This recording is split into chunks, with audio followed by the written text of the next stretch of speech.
નમસ્કાર કિસાન મિત્રો, હું છું ગોવિંદ સર. જય શ્રી કૃષ્ણ, જય દ્વારિકાધીશ, જય માતાજી, જય રામાધણીની, હર હર મહાદેવ. મિત્રો, આજે એક એવું રાજ તમને બતાવું કે જે ખેતી માટે અત્યાર સુધી અલગ જ સ્વરૂપ જેને રજૂ કરવામાં આવ્યું, પણ એની હકીકત કોઈને ખબર નથી. આ ફોર્મ્યુલા અને કેમિકલ માર્કેટમાં જબરજસ્ત ઉપયોગ આવે છે. તમારે ઉપયોગ કરવો તમે કરી શકો. વરદાન છે ખેતી માટે. ફ્લાવરિંગ કઢાવવા માટે કોઈ પણ ખેતી હોય, કોઈ પણ પાક હોય, કોઈ પણ ખેતી કેમ ન હોય, એમાં ફ્લાવરિંગ કઢાવવા માટેનું કામ છે ને, એ આ મોલિક્યુલનું છે, એટલે કે કલ્ટા. પેક્લોબ્યુટાઝોલ 23% સિજેન્ટા કંપનીનું આવે છે, સુમિટો કંપનીનું આવે છે, 40% આવે છે. અલગ અલગ ફોર્મ્યુલેશન આવે છે, પણ ખરેખર આની શોધ ક્યાં થઈ ને શેના માટે થઈ, જો આ જાણવું રાજ બહુ મહત્વનો છે. ખેડૂતો આડેધડ જેમ મજા આવે એમ આમથી આમ ઝીક્યા રાખે છે. મિત્રો સમજો, આ વસ્તુ કોના માટે છે, આનો ઉપયોગ કેવી રીતે કરવો, એના ફાયદા શું છે અને ગેરફાયદા શું છે. હવે સમજીએ આપણે કે ખરેખર આનો ઉપયોગ છે ને 1980 ની અંદર ઇંગ્લેન્ડમાં, યુનાઇટેડ કિંગડમ, ઇંગ્લેન્ડની અંદર આની શોધ કરવામાં આવી. આ કેમિકલ ફોર્મ્યુલેશનની આશીર્વાદરૂપ છે. ખેતી માટે સૌથી આશીર્વાદરૂપ હોય ને તો આ. કારણ કે કોઈ પણ પાક છે એની અંદર જો ફ્લાવરિંગ બરાબર ના આવે તો આગળ માલ બંધાય નહીં. માની લો કે દાડમની વાત કરીએ તો એની અંદર ફ્લાવરિંગ એક સાથે આવે, યુનિફોર્મ સાઇઝમાં આવે, તો એક સાથે ઉતારવાનું સહેલું પડે, એક સાથે પાકે, એક સાથે તમામ ટ્રીટમેન્ટ થાય. એટલા માટે આ વરદાન છે. પણ ક્યારે? જ્યારે એનો ઉપયોગ સમજી વિચારીને કરવામાં આવે ત્યારે. આંબાની અંદર કલ્ટા મોટે પાયે ઉપયોગમાં આવે છે. ઘણા બધા ખેડૂતો કરે છે, પણ પાછા રડે એટલા જ છે. આંબા સુકાઈ ગયા, પતી ગયા. આજે આપણે એનો રાજ ખોલીએ કે ખરેખર આ વસ્તુ આપણે ઉપયોગ કરવી કે ન કરવી. કરવી તો કેટલી માત્રામાં કરવી, એના ફાયદા શું, ગેરફાયદા શું.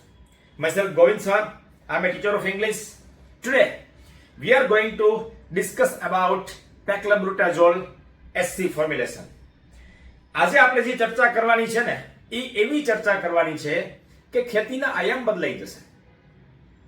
જો આ એકચ્યુઅલી એક પીજીઆર છે, પ્લાન્ટ ગ્રોથ રેગ્યુલેટર. આનો જો તમે ડોઝ આપો છો ઉપરથી યા નીચેથી, જનરલી ઉપરથી આપવા માટે આ નથી, છતાંય મગફળીમાં ગ્રોથ રોકવા માટે આનો ઉપયોગ થાય છે અને રિઝલ્ટ મળે છે. એ પણ હકીકત છે. પણ બાકી બાગાયત ખેતીની અંદર, બટાકાની અંદર, દાડમની અંદર, પપૈયાની અંદર, બીજા કોઈ પણ ખેતીની અંદર, બાગાયતની અંદર સૌથી દમદાર પ્રોડક્ટ હોય ને તો એ આ કલ્ટાર છે. કલ્ટાર એક પ્રોડક્ટનું નામ છે, પણ કેમિકલ ફોર્મ્યુલેશન મેં તમને કીધું એમ પેક્લોબ્યુટાઝોલ બરાબર 23% અને 40% બે આવે છે. હવે આ કેમિકલનો ડોઝ છે ને બહુ થોડોક છે. જેમ કેમ તમને ખબર હોય તો પહેલા જૂના બજાજના સ્કૂટર આવતા, એ ડાયરેક્ટ ચાલુ ન થાય, એને આમ વાંકું કરવું પડે. સમજો, ઘણા બધાએ આનો ઉપયોગ કરેલો હશે. શું કામ? તો કે પેટ્રોલ સુંઘાડવું પડે બરાબર, પછી એ ચાલે. અથવા મેં પણ વાપરેલું છે, તમને ખબર, દવા છાંટવા માટે પાછળ લટકાવવા માટે મશીન આવતું, બરાબર છે, ચાલુ થાય, એને પેટ્રોલની શીશી સુંઘાડવી પડે. એવા ઘણા યંત્ર હતા. પણ જો સુંઘાડવા પૂરતું જોઈએ, પછી આખો દિવસ કંઈ ખવડાવવા ન રાખવાનું હોય. એમ ખેડૂતો આનો ઉપયોગ બેફામ કરે છે, પણ એને ખબર નથી. જો ગયા વર્ષનો તમને એક આઈડિયા આપું, એક ખેડૂતે દાડમની અંદર આનો ઉપયોગ કર્યો. હવે આ છે ને હાથી છે, હાથી. તમે એને આપો એટલે વિશાળ સ્વરૂપ એનું ખાવાનું ભોજન ડેવલપ થશે. એ તમારે આપવું પડે. તમે આપી શકો, પૂરતું કરી શકો તો જ આનો ઉપયોગ કરવો, બાકી ન કરતા આનાથી દૂર રહેવું સારું. કારણ કે આ હાથી છે, હાથીને પાળવું એટલે રોજનું 100 કિલા ખાવા દેવું પડશે. તમે કરી શકો તો તમારા માટે વરદાન છે. નહીં કરી શકો તો એ પ્લાન્ટ ગયું, કારણ કે એને બહુ તમે ભૂખ લગાવી. હવે ખાવા ના આપો તો શું થાય? અવળી અસર થાય. એટલે આને સૂંઘાડવાનું છે. ફક્ત ને ફક્ત તમારે આને એકરે 50 થી 60 ml જ વાપરવાનું છે. વધારે ડોઝ નથી આપવાનો, સૂંઘાડવાનું છે. ઘણા માણસો 500 ml 1 લીટરે નાખે છે, 1 એકરે. વિચાર કરો શું હાલત થાય.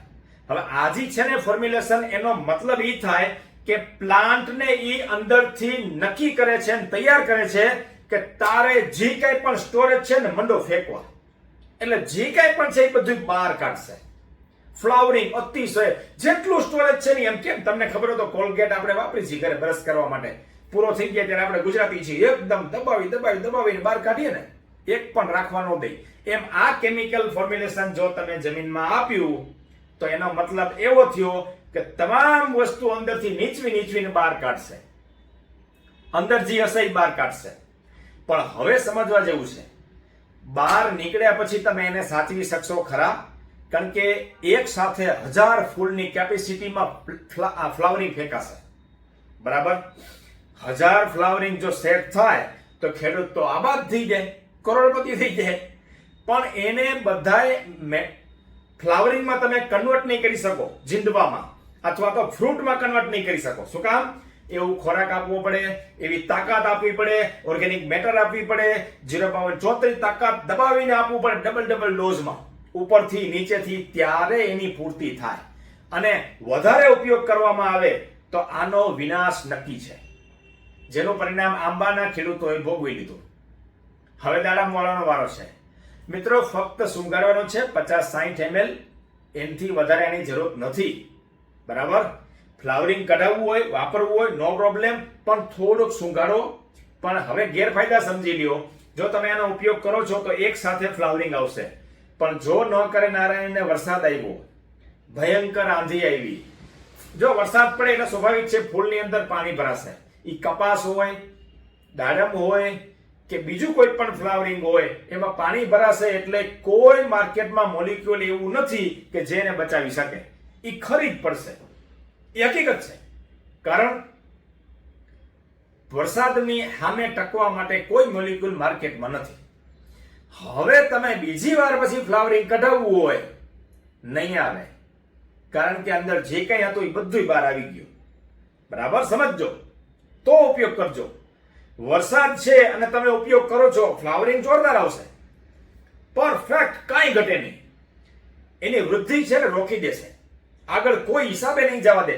3 મહિના સુધી આનું ફોર્મ્યુલેશનની કરંટ રહે, એક પણ નવું પાંદડું નહીં આવવા દે. એટલી તાકાતવાળી વસ્તુ છે. થોડીક સૂંઘાડો તોય.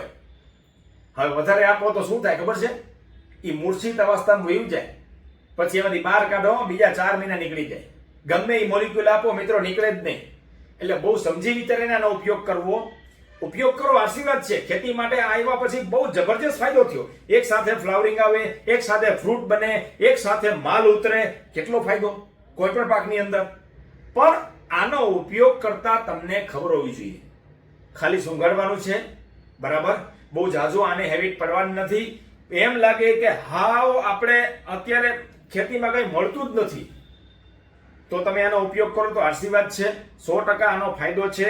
ફ્લાવરિંગમાં આના જેવું દમદાર એક પણ પ્રોડક્ટ માર્કેટમાં નથી. ફ્લાવરિંગ કેવી રીતે આવે? તમે જ્યારે જમીનમાં આપશો એટલે અંદર જે કંઈ પણ સ્ટોરેજ હશે એ બધું બહાર કાઢી દેશે. બરાબર? પછી તમારામાં તાકાત હોવી જોઈએ એને કેટલું કન્વર્ટ કરવામાં, કારણ કે જેટલું હતું એ બધું આપી દીધું. હવે આને સતત તમારે વધારે ખાવા દેવું પડશે, તો આશીર્વાદ રૂપ છે. તમે પછી એમાં કંજુસાઈ કરશો, ખાવા નહીં આપો, તો પ્લાન્ટ તમારું પતી જશે. વધીને 2 વર્ષમાં પૂરું, કારણ કે એને અશક્તિ થઈ ગઈ. પ્લાન્ટ એકદમ સ્ટ્રેસ સ્ટેજમાં વહી જશે. એમાંથી બહાર કાઢતા 3 થી 4 મહિના નીકળી જશે. એટલે આનો ઉપયોગ બહુ સમજી વિચારીને કરવો. આડેધડ ખેડૂતો જો ફોર્મ્યુલેશન ખબર નથી એટલે ગડબડ છે. ઉપયોગ કરી શકાય, પણ કેટલો? જો ઝેર પણ થોડુંક આપવામાં આવે તો એ પચી શકે. બરાબર? તો એ આશીર્વાદ રૂપ છે. ઝેરને મારે. હે, આપણે વેરની વાત નથી કરતા હો, ઝેરની વાત કરીએ છીએ. હા, વેર કોઈની હારે રાખવું નહીં. એ આપણું કામ નથી. કોઈ આપણું ખરાબ કરે એ એનો કર્મ ધર્મ, પણ હું કોઈનું ખરાબ ન કરવું એ મારો ધર્મ. બરાબર? આ હેતુથી આપણે આગળ વધવાનું છે. આ હતી માહિતી પેક્લોબ્યુટાઝોલની. તમે આનો ઉપયોગ કરી શકો, પણ મેં તમને કીધું એ કન્ડિશન. બરાબર? આપણે જમીનને સુધારવાની છે, સામે એવો ભોજન આપવાની તાકાત હોવી જોઈએ. ખબર છે કે વરસાદ નહીં થાય અને કન્વર્ટ થઈ જશે તો ઉપયોગ કરી શકો. કપાસ હોય, કોઈ પણ ખેતીની અંદર તમે આનો ઉપયોગ કરી શકો, પણ સુંગાડવાનું છે. આ આશીર્વાદ રૂપ છે. આનાથી આ આવ્યા પછી ખેતીના આયામ ઘણા બધા બદલાના. ઘણા બધા ખેડૂતો આનાથી પૈસાદાર થયા છે, એ પણ હકીકત છે. કારણ કે જેટલો માલ વધારે એટલા રૂપિયા વધારે મળવાના છે. આ હતી માહિતી અને આ હતું રાજ. પણ એનો ઉપયોગ તમને ખબર હોવી જોઈએ. આડેધડ ઉપયોગ ન કરતા. ન ખબર હોય તો 2 વાર વિડીયો જોઈ લેવા વિનંતી. નવા લોકો હોય સબસ્ક્રાઇબ કરી લે. નવા આવા તમામ જાણકારી ખેતી વિશે આપણે ખર્ચ અડધો અને આવક ડબલ અને સાચું માર્ગદર્શનથી ખેતી કરવાની છે. તમે કોઈ પણ કૈલાસ એગ્રોમાં ઓર્ડર આપો તો એક નમ્ર નિવેદન છે, 92 36 24 9 36 આના ઉપર પણ મેસેજ કરી દેવો, જેથી કરીને તમારો ઓર્ડર છે એ જલ્દી નીકળે. આવો આપણો પ્રયાસ છે. બરાબર? જય મહાકાલ. આભાર.